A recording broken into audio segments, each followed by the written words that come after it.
Allez, tu vas, allez! Allez, mon grand! T'es grand aujourd'hui! T'es grand! Guardo Ballan, questo è l'attacco buono, titola grande Alessandro Ballan. Ah, he takes it! Joy for cycling fans! Bonjour à tous, c'est Lucas et bienvenue pour un nouvel épisode du débrief by Dossard 13. C'est déjà le 7ème pour cette saison 2021. Ça passe très vite, on a eu le droit à un très joli début de Giro, on a pas mal de news à vous évoquer et surtout ça a couru un peu dans les quatre coins de la planète. Donc un épisode qui va quand même être pas très long mais il va être assez dense. Comme d'habitude je suis très bien accompagné, comment vas-tu Guillaume ? Ça va super hype par le Giro et toi? Bah écoute, ouais, on a vécu déjà 5 belles premières étapes avec pas mal de spectacles. Donc très content de ce début de Giro et franchement, j'en attendais pas moins pour cette course italienne tant attendue. Un très beau parcours et déjà des échappées qui vont au bout, enfin on va en reparler, mais franchement ça démarre sous les chapeaux de roue. Comme d'habitude, on commence l'épisode par les news en bref. Cette fois-ci, pas mal de news mercato. La première qui est assez importante tout de même, c'est que Patrick Lefevere a annoncé que Sam Bennett ne prolongerait pas. Donc c'est quand même une petite surprise parce que c'est on va dire l'un des meilleurs sprinteurs mondiaux. Il gagne tout sur son passage et surtout on se demande par qui Lefevere va pouvoir le remplacer. Peut-être Sagan. Ah, la réponse elle est vite répondue, hein. Je pense Mark Cavendish tout simplement. Non, j'abuse un peu, je pense que c'est compliqué de revoir Cavendish revenir à un tel niveau, mais comme tu l'as dit, peut-être Sagan. Ouais, à voir en fonction du budget de l'équipe belge pour l'année prochaine. Oui, bon, Patrick Lefevere, toutes les années, il parle de budget, mais à chaque fois, il a une armada assez ouf. C'est vrai, c'est vrai. Autre news transfert, celle du champion d'Europe et champion d'Italie Giacomo Nizzolo, qui est pressenti du côté de plusieurs formations pour l'année prochaine. Rappelons qu'il ne devrait pas prolonger du côté de la Kubeka Assos. Il a annoncé soit à l'UAE, soit au Team Cofidis pour remplacer Viviani, soit à l'Intermarché ou Antigobert pour renforcer l'effectif, ce qui serait pas totalement illogique compte tenu du coureur et de l'équipe qui souhaite s'implanter, équipe qui continue et qui souhaite s'implanter dans le monde professionnel, car il faut noter que en fait pour l'équipe Intermarché ou Antigobert, c'était la filiale belge jusqu'à présent qui sponsorisait l'équipe, et à partir de l'année prochaine la filiale française d'Intermarché va rejoindre l'écurie belge et ainsi injecter beaucoup plus d'argent. Donc ça va être intéressant de voir aussi le mercato de l'année prochaine de la Wanty-Gobert qui devrait être très mouvementé. C'est tout du coup pour ces 3 petites news. Je vous propose qu'on passe directement au débrief des compétitions.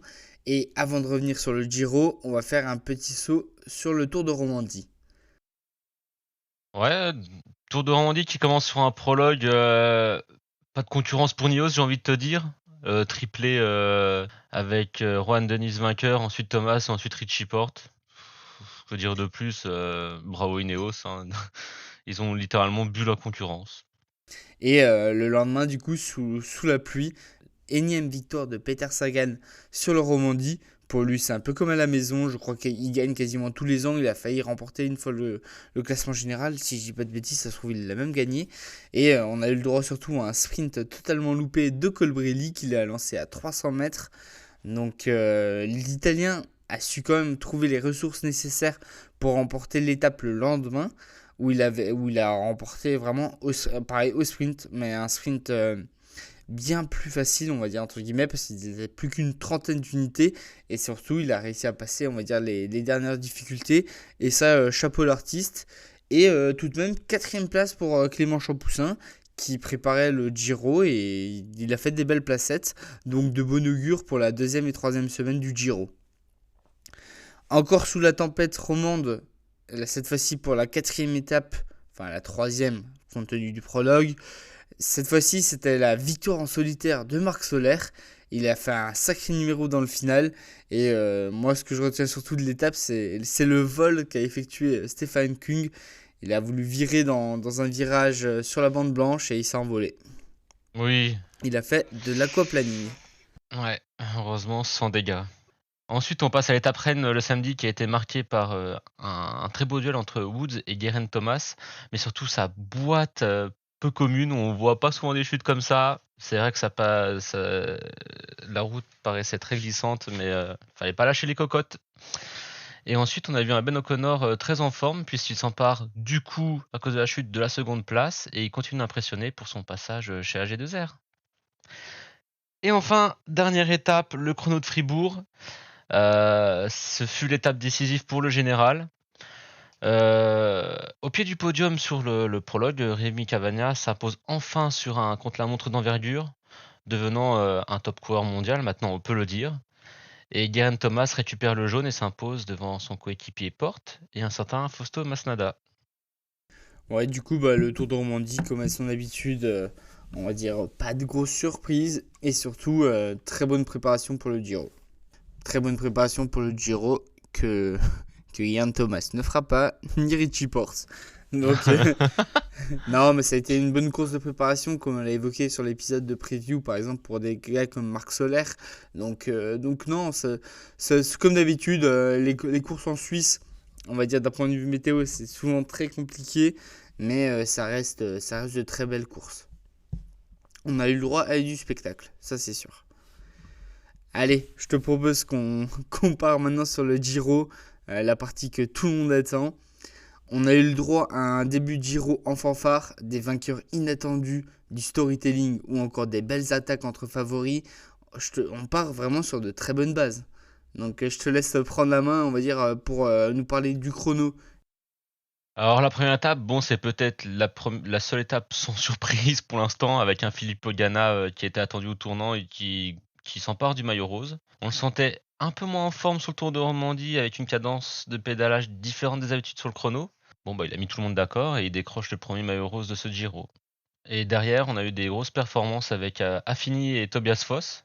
D'ailleurs, Tobias Foss, je sais pas pourquoi je l'ai pas mis dans mes surprises sur le Giro, mais j'en ai parlé de lui peut-être dans la révélation, mais on verra à la fin du Giro. Et parmi les favoris, pas de surprise ni de gros écarts. C'est un chrono qui n'impactera pas forcément le vainqueur à Milan. On a vu quand même un Evenepoel rassurant sur le chrono.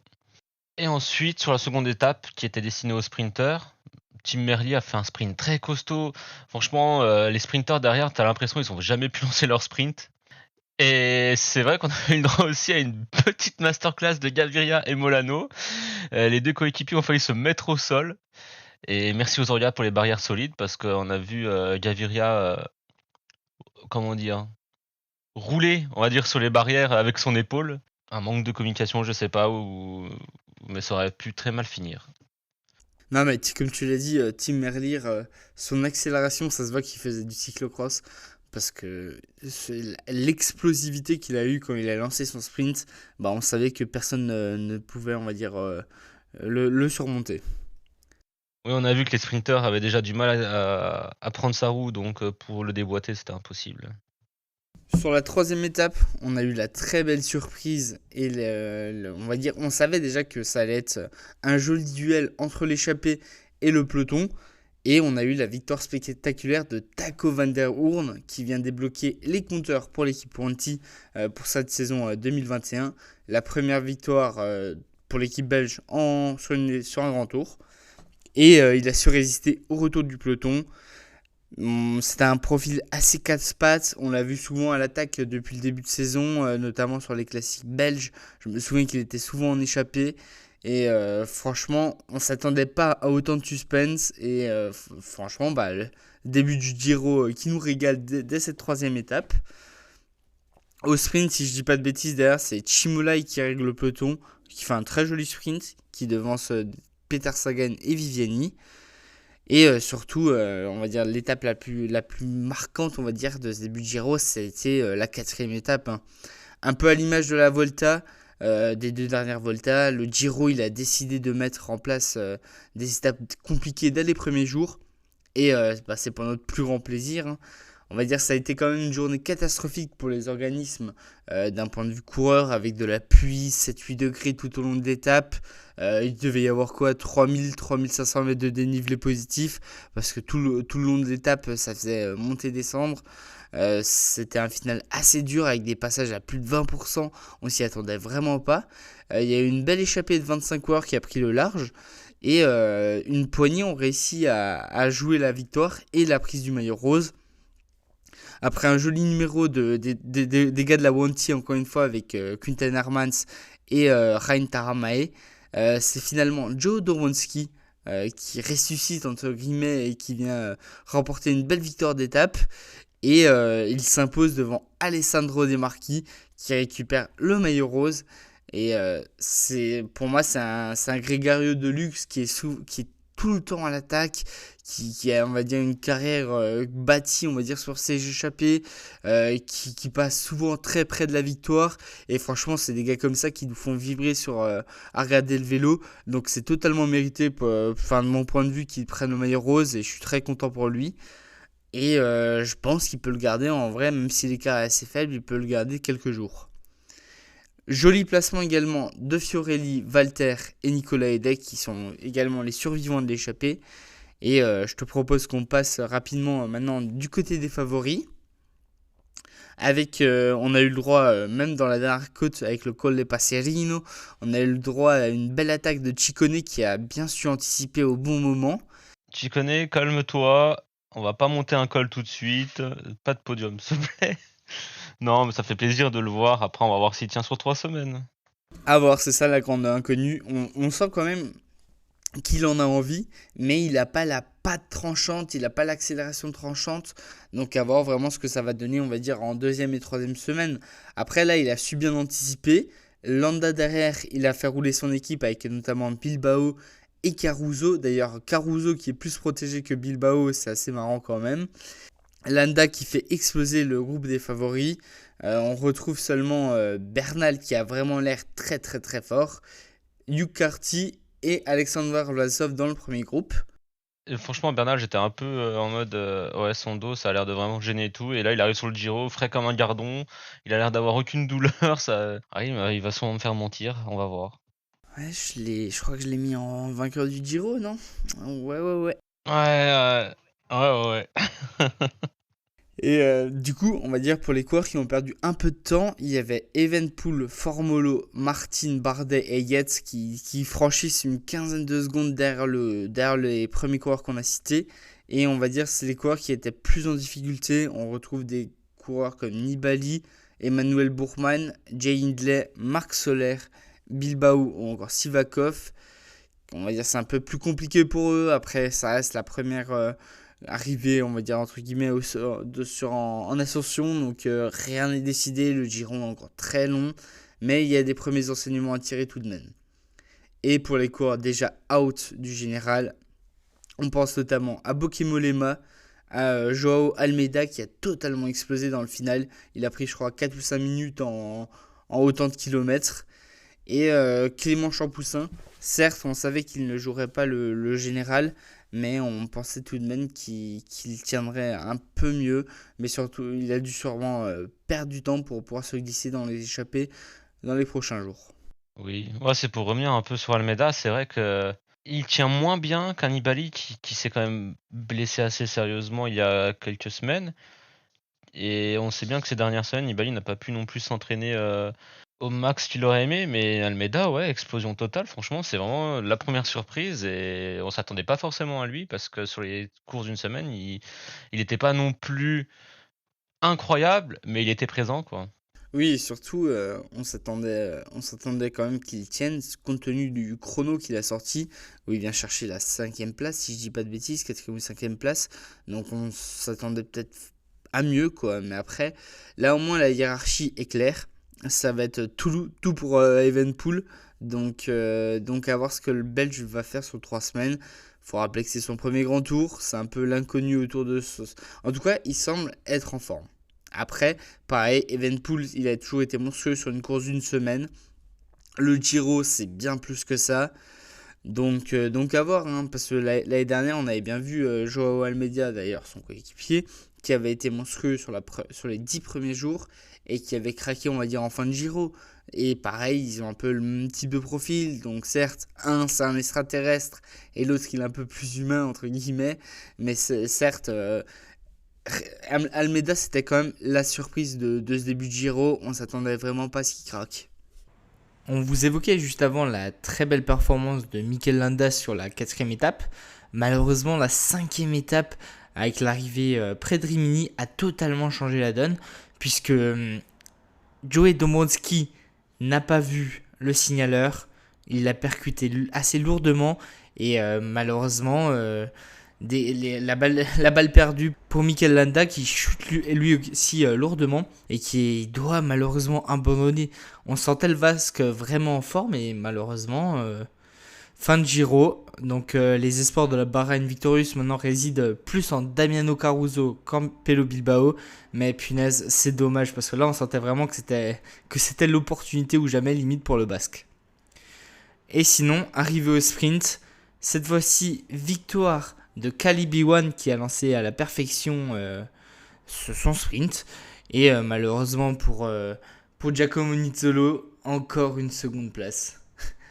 Vraiment, il va lui rester d'autres opportunités sur ce Giro pour remporter une étape, mais putain, complicado. Hein. Je te propose qu'on passe maintenant aux courses en Europe Tour et ailleurs. Initialement, en début de saison, le Tour d'Algarve a eu lieu la semaine passée.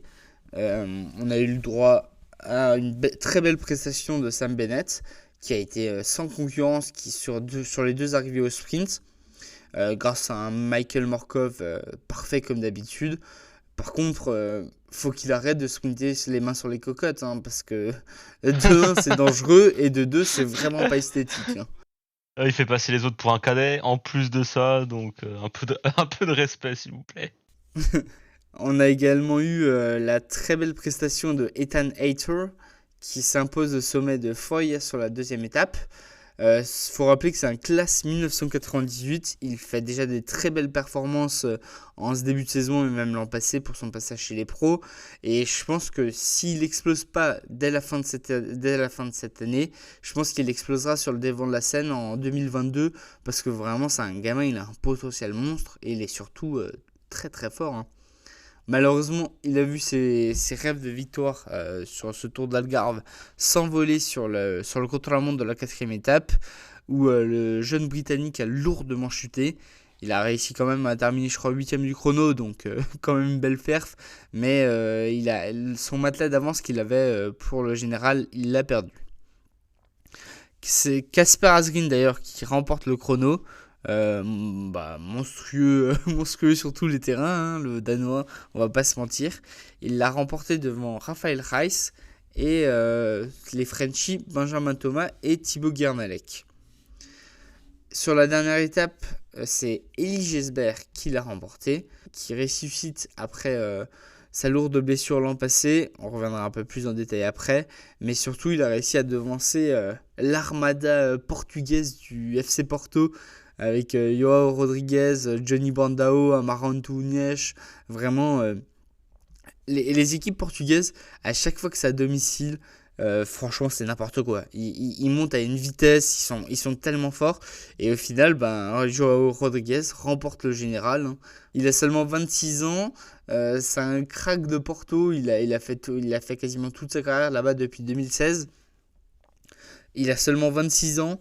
Ça ne m'étonnerait pas que l'année prochaine, il soit peut-être dans une équipe World Tour ou ailleurs. Ensuite, on va aller faire un petit tour à côté du Portugal en Espagne, sur le Tour des Asturias.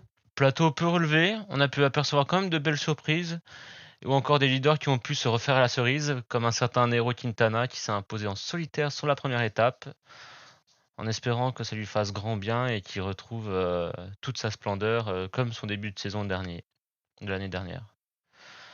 Malheureusement, pas de bis repetita le lendemain. Le Colombien échoue au sprint face à Héctor Carreteiro, qui décroche son premier bouquet chez les pros. Félicitations à lui. Le coureur de la Movistar a su saisir sa chance. Bravo monsieur. Quand on vous disait que c'était aussi le tour des surprises, un certain Pierre Latoupe va remporter la dernière étape. Il a fait un très joli numéro. Très jolie célébration, je ne sais pas. Il a fait un petit dab, il a expliqué qu'il sait même pas pourquoi il a fait ça. Bon, on lui en veut pas. Ça fait plaisir de le revoir vainqueur. Et donc au général, c'est Nairo Quintana qui s'impose devant Antonio Pedrero et le français de la Total. Ouais, comme tu dis, le tour des surprises. Et on va finir du coup cette partie débrief des compétitions en Afrique, parce qu'il y a eu comme d'habitude le Tour du Rwanda. Donc un Tour du Rwanda qui a été vraiment très prolifique pour les équipes françaises, aussi bien pour les Français qu'étrangers qui courent dans nos équipes Conti françaises. Triple victoire d'étape pour Alan Boileau, le néo-pro de la BNB Hotel, qui a été vraiment très costaud et qui a su imposer sa pointe de vitesse dans des finales assez tortueux. Franchement, même si c'était une course avec un niveau pas très relevé, remporter 3 succès, c'est pas mal. C'est vraiment pas mal du tout même. Et c'est pas tout, hein. Comme dit, ça a été vraiment le tour des Frenchies, ce Tour de Rwanda. Valentin Ferron, pour sa première vraie saison chez les pros, décroche également sa première victoire en échappée devant un certain Pierre Rolland.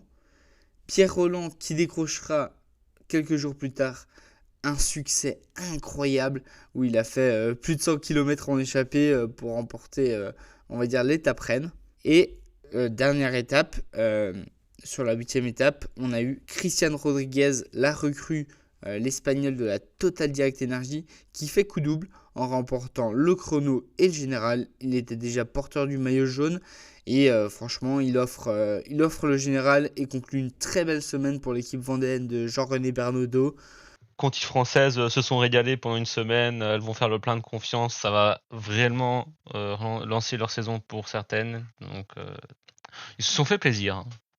Non, et puis surtout ça fait du bien au moral, dans le sens même du bien au moral et du bien aussi au point UCI, parce qu'il faut rappeler que même les plus petites courses marquent pas mal de points UCI, on va dire quand la BNB Hotel ou encore la Total Direct Energy s'offre plusieurs victoires d'étape et plusieurs placements, ça engrange rapidement des points. Et moi, petite déception ici de ce Tour de Rwanda, c'est Santiago Umba, le crack de l'Androni que j'avais ciblé en début de saison. Il a été porteur du maillot de leader sur le deuxième jour. Et après, malheureusement, il a effectué pas des perfs exceptionnels. Il a couru souvent à contre-temps. Et malheureusement, il doit encore apprendre. Mais bon, c'est un classe 2002. Franchement, il a encore du temps pour apprendre. C'est tout pour le débrief des compètes. Je te propose qu'on passe désormais à la perf de la semaine. Et je te laisse prendre directement à la main. Parce que tu vas nous parler d'un coureur, on va dire d'une équipe qu'on a souvent bâché, mais qui ont fait une très belle perf. Vas-y, dis-nous tout. Ouais, j'ai choisi Taco van der Horn. Forcément, je ne pourrais plus entre guillemets les bâcher, c'était pas méchant.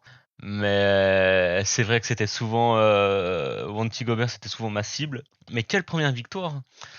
Bon, évidemment, vite fait sur l'équipe, j'espère qu'ils vont pas rester sur ça. Et pour l'instant, ça semble bien parti au vu de l'étape où Rein Taramay était longtemps virtuellement maillot rose. Donc très belle victoire. À 27 ans, le coureur a été recruté dans le mercato en provenance de la Jumbo-Visma. Et il remporte le plus beau bouquet de sa carrière et avec la manière. Il a fait une échappée mais de dingue. Il gagne avec seulement 4 secondes d'avance et pourra même prendre le temps de savourer sur les 30 derniers mètres en levant les bras devant Timolai et Sagan, rien que ça. Et en plus de cela, c'est seulement son premier tour. Et si on peut rajouter encore autre chose, c'est que c'est une magnifique revanche pour lui parce qu'après sa victoire, il a déclaré, je cite, « Je pensais raccrocher le vélo il y a 5 mois faute de contrat. Aujourd'hui, j'ai gagné une étape du Giro. » Donc franchement, très beau destin pour l'Hollandais.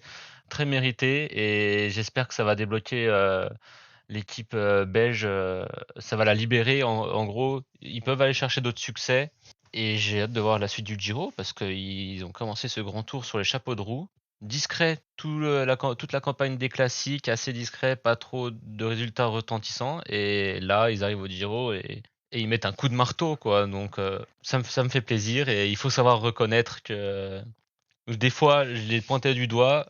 Là, je peux que me la fermer, on va dire. Non, t'as raison, ils ont été très forts, on va dire, sur ce début de Giro et ça augure que du bon, on va dire, pour la suite. Là. Ça a dû les libérer mentalement, donc c'est top.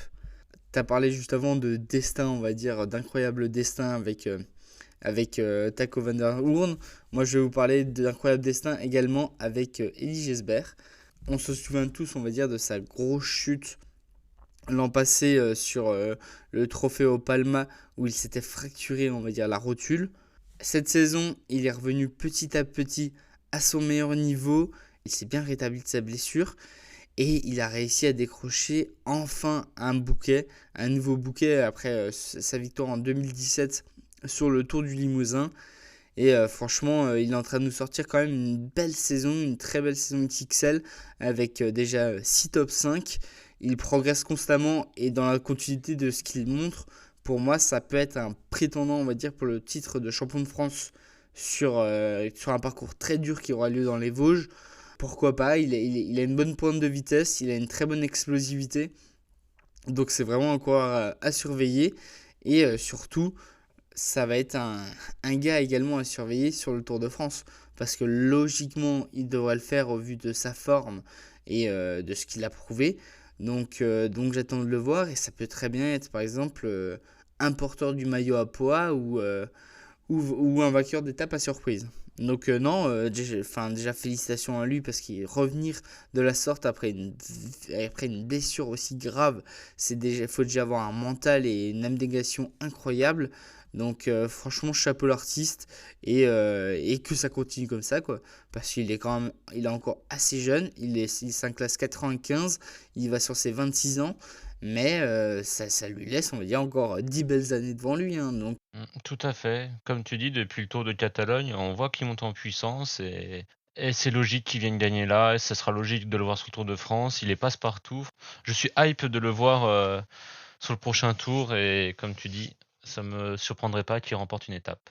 On va conclure cet épisode avec les courses à venir jusqu'au prochain épisode qui aura lieu le 25 mai après l'étape de repos de Cortina d'Ampezzo. On va avoir le droit à un joli tour de Hongrie, le Trobro-Léon, le circuit de Wallonie, quelques petits classiques espagnols qui ont d'habitude lieu en début de saison. Normalement, elles ont été reprogrammées là pour cette fin de mois de mai. On a également le Tour d'Andalousie et en France, on aura également l'Alpe Isère Tour avec un joli plateau. On se retrouve comme évoqué le 25 mai, c'est tout pour Dossard 13. Si cet épisode vous a plu, n'hésitez pas à le partager également à votre famille, vos amis et vos collègues cyclistes, car on vous remercie, on va dire, de promouvoir ce podcast. Vous êtes notre plus belle vitrine. On vous souhaite une très bonne journée. C'était tout pour Dossard 13. Ciao, ciao. Ciao!